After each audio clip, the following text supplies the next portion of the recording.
दोस्तों, अगर आप इंटरव्यू के लिए जाते हैं और वहां पर एक्सेल से जुड़े हुए आपसे कुछ सवाल पूछे जाते हैं, तो मैं आपको विश्वास दिलाता हूं कि ये वीडियो देखने के बाद में आप एक्सेल से जुड़े हुए सभी सवालों का फराटेदार तरीके से जवाब देंगे। इसलिए ये वीडियो आपके लिए बहुत ज्यादा यूजफुल रहने वाला है। बिना स्किप किए इस वीडियो को अंत तक देखिएगा। नमस्कार दोस्तों, मैं मधुसूदन, आपका फ्रेंड एक्सेल प्लेटफॉर्म चैनल पर आपका एक बार फिर से स्वागत करता हूं। मैं आपके लिए लेकर आता रहता हूं एक्सेल इंटरव्यू से जुड़े हुए वीडियोस भी, ताकि आप उन्हें देखकर अपनी एबिलिटी को और ज़्यादा इम्प्रूव कर सकें। तो चलिए बिना टाइम वेस्ट किए सीधे अपने टॉपिक की तरफ चलते हैं। आज मैं आपके लिए एक्सेल से जुड़े हुए कुछ सवाल लेके आया हूं और उनके आंसर भी लेके आया हूं जो आपसे एक्सेल के इंटरव्यू में पूछे जा सकते हैं। तो आप इस वीडियो को बिना स्किप किए अंत तक जरूर देखिएगा। चलिए स्टार्ट करते हैं सीधा। तो पहला क्वेश्चन जो हमारा है, जो इंटरव्यू में आप लोगों से पूछा जा सकता है, वो हो सकता है एक्सेल से रिलेटेड। मैं इसको थोड़ा सा और बड़ा कर देता हूं ताकि आपको और अच्छे से दिखे ये। तो पहला क्वेश्चन हमारा जो है वो है, the intersection of row and column is called. The intersection of row and column is called, यानी कि जहां पे एक रो और कॉलम आके मिलते हैं उस जगह को क्या कहा जाता है। तो ऑप्शंस हमें हमारे पास में है, option A data, option B field, option C a cell, option D an equation. तो इसका जो आंसर होगा वो होगा ऑप्शन सी ए सेल। जहां पर एक रो और कॉलम आकर इंटरसेक्ट होते हैं, मिलते हैं, उस जगह को हम सेल बोलते हैं एक्सेल के अंदर। मैं जिस तरह से मैंने इसको अपने पहले आंसर को बोल्ड किया है, इसी तरीके से मैं क्वेश्चन पढ़ता जाऊंगा, उनके ऑप्शंस पढ़ता जाऊंगा और उनमें से जो करेक्ट आंसर होगा उसको मैं बोल्ड करता जाऊंगा, ताकि आप इजीली आइडेंटिफाई कर सके कि इनमें से राइट आंसर कौन सा है। सेकंड क्वेश्चन है, we can use nested if in Excel 2007 and plus version. हम नेस्टेड इफ जो है एक्सेल 2007 एंड प्लस वर्जन में यूज कर सकते हैं कितनी बार। इसके ऑप्शंस हैं, हम 8 टाइम नेस्टेड इफ को एक्सेल 2007 एंड प्लस वर्जन में यूज कर सकते हैं, या 7 टाइम कर सकते हैं, 64 टाइम कर सकते हैं, या 3 टाइम कर सकते हैं। तो इसका आंसर जो है वो है ऑप्शन सी, 64 टाइम हम नेस्टेड इफ को एक्सेल 2007 एंड प्लस वर्जन में यूज कर सकते हैं। Third question, the advantage of use a spirit sheet is. Spirit sheet को यूज करने का हमें क्या लाभ होता है, क्या एडवांटेज होता है। तो ऑप्शन है, calculating can be done automatically, option B, changing data automatically updates calculations as long as Excel is not set to calculate manually, option C, more flexibility, option D, all of the above. तो इसका जो answer है वो पहले वाला ही है, calculation can be done automatically. Fourth question की तरफ हम चलते हैं, power pivot option is available in Excel 2003, option B 2011, option C 2010, option D 2007। The correct answer is option C 2010 and plus version में हम पावर पिवोट ऑप्शन का use कर सकते हैं। नेक्स्ट क्वेश्चन की तरफ चलते हैं, we can't use in Excel 2003। नीचे कुछ फार्मूलेस दिए गए हैं दोस्तों, और पूछा गया है कि इनमें से कौन सा फार्मूला ऐसा है जो हम एक्सेल 2003 में यूज नहीं कर सकते हैं। तो ऑप्शंस दिए गए हैं, option A sum if, option B count if, option C D count, option D average if. तो जो राइट आंसर है वो है ऑप्शन डी एवरेज इफ। हम एक्सेल 2003 के अंदर एवरेज इफ फंक्शन का यूज नहीं कर सकते। नेक्स्ट क्वेश्चन की तरफ चलते हैं, how many levels add in Excel 2007 and plus version. हम जो डेटा सॉर्टिंग में लेवल ऐड करते हैं वो एक्सेल 2007 एंड प्लस वर्जन में कितने टाइम कर सकते हैं, मतलब कितने लेवल्स तक हम ऐड लगा सकते हैं एक सॉर्टिंग के लिए। तो option A 3, option B 64, option C 7, option D 8। तो इसका जो राइट आंसर है वो है option B 64। Next question, extension of macro file in Excel 2007 and plus version. Excel 2007 and plus version में अगर हम कोई एक मैक्रो फाइल सेव करते हैं, मैक्रो मोड के अंदर कोई फाइल सेव करते हैं, तो उसका एक्सटेंशन क्या होना चाहिए? Option A dot XLSM, option B dot XLAM, option C dot XLSX and option D dot XLSB, and the right answer is dot XLSM। Next question की तरफ चलते हैं। What is not shortcut key to create filter? Filter create करने के लिए इनमें से shortcut की कौन सी नहीं है? यानी ये चार ऑप्शंस हमें दिए हुए हैं, इन चारों में से तीन ऐसे शॉर्टकट्स होंगे जो फिल्टर क्रिएट करने के लिए यूज किए जाते हैं, लेकिन कोई एक ऐसा है जो फिल्टर क्रिएट करने के लिए नहीं यूज किया जाता। तो वो कौन से वाला शॉर्टकट की है? तो इसके ऑप्शन हमें दिए गए हैं। Option A alt plus D F F, option B control plus shift plus L, option C alt plus D plus S, option D alt plus A plus T. तो राइट आंसर जो है वो है option C alt plus D plus S. Alt D S जो shortcut होता है दोस्तों, वो फिल्टर क्रिएट करने के लिए नहीं होता, सॉर्टिंग के लिए होता है। बाकी इसको छोड़ के, ऑल्ट डी एस को छोड़ के जितने भी ये तीनों कीज हैं, ये फिल्टर क्रिएट करने के लिए यूज किए जाते हैं। In array function, question number 9, in array function we always press option A control alt shift, option B control shift enter, option C control alt enter और option D control enter shift. Array function में हम always क्या press करते हैं? तो इसका सही answer है option B control shift enter. Next question,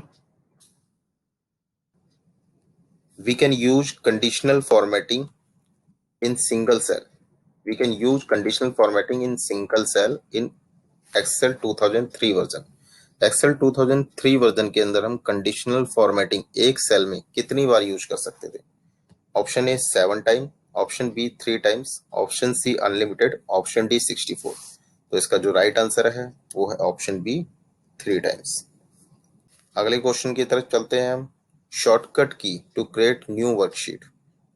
Excel में एक नई वर्कशीट बनाने के लिए हम कौन सा शॉर्टकट यूज करते हैं इन चार ऑप्शंस में से? Option A control plus F11, option B shift plus F11, option C alt plus F11, option D tab plus F11 and the right answer is shift plus F11। Next question, paste horizontal data in vertical mode we use. मान के चलिए जैसे मेरा ये data है, ये horizontally आ रहा है, अभी इस मोड में आ रहा है। मैं चाहता हूँ कि ऐसे ना पेस्ट होके इस तरह से पेस्ट हो जाए। तो हॉरिजॉन्टली है, उसको वर्टिकली करना चाहता हूँ, ये वर्टिकली है, उसको हॉरिजॉन्टली करना चाहता हूँ। तो उसके लिए हम यूज करते हैं ट्रांसपोज। मेरा डेटा ये हॉरिजॉन्टली था, मैंने वर्टिकली पेस्ट कर दिया है। ये कहाँ से किया मैंने? पेस्ट स्पेशल में जाके यहाँ पे आपको ट्रांसपोज वाला ऑप्शन दिख रहा होगा, इसके थ्रू किया है। तो ये जो क्वेश्चन है इसी से रिलेटेड है, paste horizontal data in vertical mode, और इसको वाइस वर्सा भी कर सकते हैं, vertical data in horizontal mode. हम क्या यूज करते हैं? Skip blank, option A, option B operations, option C transpose, option D value. तो राइट आंसर क्या है इसका? Option C transpose. Vertical data को हॉरिजॉन्टल मोड में या हॉरिजॉन्टल डेटा को वर्टिकल मोड में अगर हमें करना हो तो हम ट्रांसपोज का यूज करते हैं। नेक्स्ट क्वेश्चन की तरफ चलते हैं। Shortcut key to create new comment. अगर हमें किसी सेल में उस डेटा से रिलेटेड कमेंट डालना हो, कमेंट इंसर्ट करना हो, तो उसका शॉर्टकट क्या होता है? Option A shift F3, option B shift F2, option C control plus F3 and the option D alt plus F2 and the right answer is shift plus F2। To insert a comment by shortcut key, you always use shift plus F2. Next question, how many characters can a cell in Excel 2007 plus hold? यानी कि एक cell के अंदर Excel 2007 and plus version में हम कितने characters तक type कर सकते हैं, या एक सेल कितने कैरेक्टर तक होल्ड कर सकता है एक्सेल 2007 एंड प्लस वर्जन में। तो इसके आंसर दिए गए हैं। Option A 12,000 character, option B 24,000, option C 32,000, option D 16,000, and the right answer is option C 32,000। Excel 2007 and plus version में हम एक सेल के अंदर 32,000 कैरेक्टर तक टाइप कर सकते हैं, या एक सेल की कैपेसिटी 32,000 कैरेक्टर तक होल्ड करने की होती है। Next question, how to enter multiple lines in Excel cell. अगर एक्सेल के किसी एक ही सेल में मल्टीपल्स लाइंस हमें टाइप करनी हो तो हम यूज करते हैं option A control enter, option B shift enter, option C alt enter, option D control shift enter. तो यूजुअली इसका आंसर ज्यादातर लोगों को आता होगा। बिल्कुल सही, आपने सही सोचा, alt plus enter. Alt enter करके हम एक ही सेल में मल्टीपल्स लाइन टाइप कर सकते हैं। Next question, what is worksheet size Excel 2007 and plus version, that is number of rows and columns a single cell worksheet can have। Excel 2007 and plus version के अंदर एक worksheet का size क्या होता है, इस क्वेश्चन के थ्रू क्या पूछना चाह रहे हैं, इस क्वेश्चन के थ्रू पूछना चाहते हैं कि एक वर्कशीट के अंदर number of columns and number of रोज कितने होते हैं। इसके ऑप्शन दिए गए हैं, 2007 और प्लस वर्जन के लिए पूछा गया है। तो इसके ऑप्शंस दिए गए हैं, rows 65,536, column 256। Option B rows 10,48,576, columns 1656। Option C 65,536, columns 16,384। Option D 10,48,576, columns 16,384। तो जो राइट आंसर है वो ऑप्शन डी है। एक्सेल 2007 एंड प्लस वर्जन में एक वर्कशीट के अंदर 10,48,576 जो है रोज होती हैं और 16,384 कॉलम्स होते हैं। नेक्स्ट क्वेश्चन की तरफ हम चलते हैं, filter only numbers we use. अगर हमें डेटा को हम फिल्टर कर रहे हैं और उसमें से हमें ओनली नंबर को फिल्टर करना है तो किस तरह से करेंगे। जैसे कि मैंने अपने पहले वीडियोस में बताया है कि नंबर को फिल्टर करने के लिए क्या यूज करते हैं। तो इसका राइट आंसर जो होगा वो होगा ऑप्शन सी, ग्रेटर देन और इक्वल टू -9e + 307। ये हमें टाइप करना है। ठीक है दोस्तों, अगर आपने नंबर और टेक्स्ट फिल्टर से रिलेटेड मेरे पहले वीडियो नहीं देखे हैं तो मैं डिस्क्रिप्शन बॉक्स में उसका लिंक दे दूंगा, आप वहां से जाके देख सकते हैं। Next question, how much capacity of filter data window in Excel 2007 and plus version. Excel 2007 and plus version में डेटा को फिल्टर करने की विंडो की कैपेसिटी क्या होती है एक्सेल में। आप एक्सेल 2007 एंड प्लस वर्जन के अंदर मैक्सिमम 10,000 तक डेटा फिल्टर कर सकते हैं। अब आप कहेंगे कि मेरा डेटा तो लैक्स में होता है, मैं तभी फिल्टर लगा लेता हूँ। जी हाँ दोस्तों, आप बिल्कुल ठीक कर रहे हैं। आपका डेटा अगर एक्सेल में लैक्स में होगा, यानी कि मल्टीपल लैक्स में भी होगा, तब भी आप फिल्टर इजीली लगा लेंगे। लेकिन आप नोट कीजिएगा, जब आप फिल्टर को ओपन करते हैं तो जो फिल्टर को ओपन करने के बाद जो वैल्यू आती है वो वैल्यू मैक्सिमम 10,000 तक आती है। उससे नीचे की वैल्यू फिल्टर में नहीं आती है। फिल्टर लग जरूर जाता है, लेकिन आप फिल्टर को ओपन करेंगे तो 10,000 तक का ही डेटा वो फिल्टर आउट करके शो करता है जब आप फिल्टर को ड्रॉप डाउन से ओपन करते हैं। नेक्स्ट क्वेश्चन की तरफ चलते हैं, which function is not related to Excel 2003 version. इनमें से ऐसा कौन सा फंक्शन है जो एक्सेल 2003 से रिलेटेड नहीं है। Option A is error, option B is N A, option C if error, and the option D is E R R. ये थोड़ा सा स्पेल मिस्टेक करके लिखा हुआ है कंफ्यूज करने के लिए। तो इसमें से राइट आंसर क्या है जो एक्सेल 2003 के अंदर फंक्शन नहीं है, वो है इफ एरर। लास्ट क्वेश्चन की तरफ हम चलते हैं अपने, शॉर्टकट की टू हाइड और unhide ribbon tab in Excel.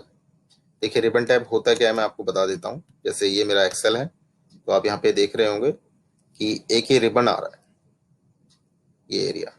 मेरा माउस का कर्सर देखिए जिसमें ये सारे बटन्स बने हुए हैं, इसको रिबन टैब कहते हैं। ठीक है, तो इस रिबन टैब को हाइड और अनहाइड करने का शॉर्टकट क्या होता है? तो ऑप्शन दिए गए हैं, control U, option B alt U, option C control shift one, option D control F1। तो इसका जो करेक्ट आंसर है वो है कंट्रोल F1। मैं आपको करके भी दिखा देता हूँ।